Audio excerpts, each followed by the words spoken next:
Hi, I'm Meredith Scott, the curator at the Vermont Ski and Snowboard Museum. In fall 2019, the museum opened 3 new exhibits that together look at the origins of alpine skiing, Nordic skiing, and snowboarding in Vermont. This is a short introduction to Green Mountain White Gold, Origins of Vermont Skiing, on loan to us from the New England Ski Museum.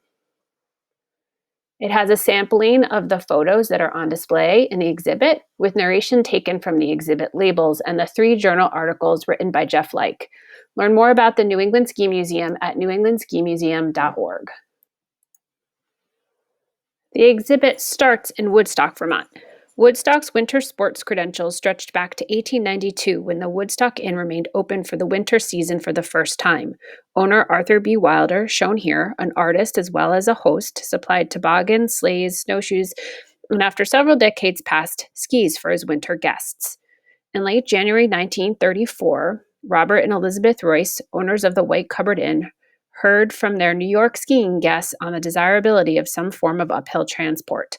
The Royces enlisted the mechanical help of David Dodd, a South Newbury, Vermont sawmill mechanic and neighbor of Elizabeth Royce's family, to make the actual installation of a rope tow. Powered by Ford Model T with a 600-foot vertical drop, the original ski tow in the United States cost all of $500.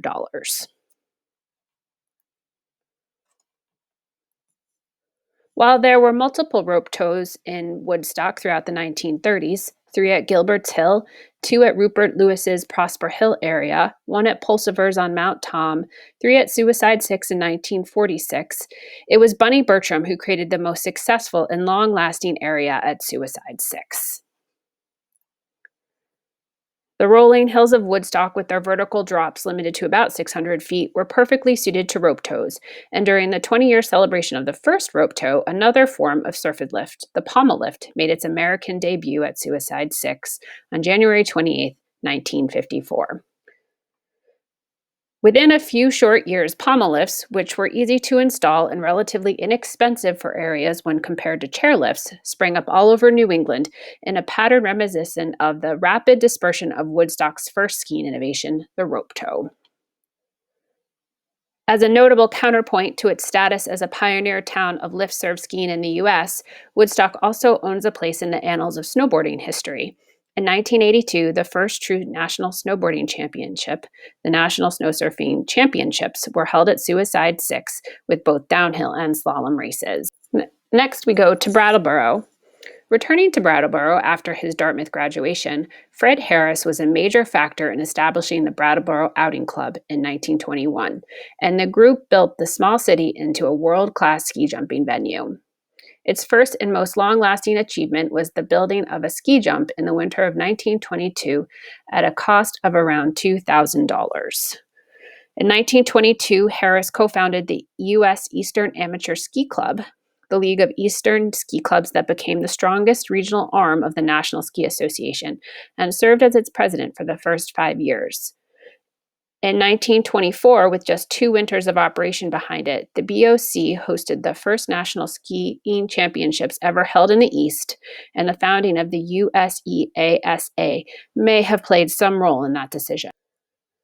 Their jumping hill for the 1924 National Championships consisted of this primitive trestle in the woods atop a steep slope. 2/3 of the way down the slope was a small takeoff ramp from which the competitors jumped. This aerial photo of the Brattleboro Jump gives a good sense of how it incorporated the natural features of the terrain, and the number of cars in the parking lot indicates just how popular ski jumping was as a spectator sport. Next, we go to Stowe. The advent of the modern ski area arrived on Mansfield in February 1932 when New York investment banker Roland Palmetto and several of his peers of the newly formed Amateur Ski Club of New York made an overnight ski expedition to the peak. Palmetto and his group would devote the next 15 years to developing skiing at Stowe and would then move on to do the same at Mad River Glen and Facein. In Stowe and its nearby towns, Palmetto and his companions found a community which had a small contingent of active skiers. In 1933, they founded the Mount Mansfield Ski Club, which would focus development efforts on the mountain by building trails, holding proficiency tests, organizing and equipping the ski patrol, sponsoring an early ski school, and least of all, publishing a newsletter which recorded much of the ski history of the area. The formation of the Civilian Conservation Corps, also in 1933, provided manpower for construction of ski trails on public lands in Vermont. And three unique figures devoted to expanding ski opportunities happened to be positioned to ensure that the resulting developments would be high quality and, in the case of Mount Mansfield, of world-class caliber. Charles Lord and Abner Coleman, shown here, had designated a downhill route on the mountain in 1933, without much hope that it would become a reality on the ground. Perry Merrill, the Vermont Commissioner of Forestry, had the authority to designate projects for the CCC and arrange for the route flagged by Lord and Coleman to be cut by the youthful crews in the summer and fall of 1934. That trail, the Nosedive, astonishing for the audacity of its steep line, would become a legendary race trail. In the winter of 1940-41, the innovation continued at Mount Mansfield in the form of the longest chairlift yet built, a product of an investment group assembled by Roland Palmetto. The single-chair American Steel and Wire Company installation rose 2,030 vertical feet from the Nosedive parking lot to the flat near the CCC-built stone hut warming cabin, in close proximity to the start of the Nosedive and near the toll road. Vermont benefited from the groundwork laid in the 1930s and from the post-war surge in enthusiasm for skiing, as other groups in the state were making plans for alpine skiing resorts on their own. Opening in the winter of 1946-47 was Ascutney Slopes in West Windsor. Ascutney is notable as the first ski area to make snow in Vermont for having one of the earliest female owners in the country, along with Janet Mead of Pico, for a peculiar experimental ski lift that only lasted one season, shown here, and for its early integration of videotaped ski instruction. A great proliferation of new ski resorts appeared in the 1950s and 1960s, many with assistance from the state of Vermont in the form of access road construction. The state of Vermont appropriated over $500,000 of highway funds for construction of access roads to 5 fledgling ski areas in 1957. Included in that appropriation, Killington's Approach Road was built in 1958 by the state, which also added $30,000 to the project for a parking lot and base lot. Jay Peak, Burke Mountain, Smuggler's Notch, Okemo all opened in the mid-1950s, the result of efforts by local communities to provide winter recreation, often financed by sales of stock. Sugarbush, opening in the winter of 1959, was on a larger scale and quickly gained a reputation as a glamorous venue with a celebrity clientele. Sugarbush Valley Ski Area opened on Christmas Day 1958 with its 3-person gondola serving the 2,388-foot vertical rise of the mountain as the main lift. It was the first enclosed ski lift in the state and gave access to long and varied runs, some of them quite steep.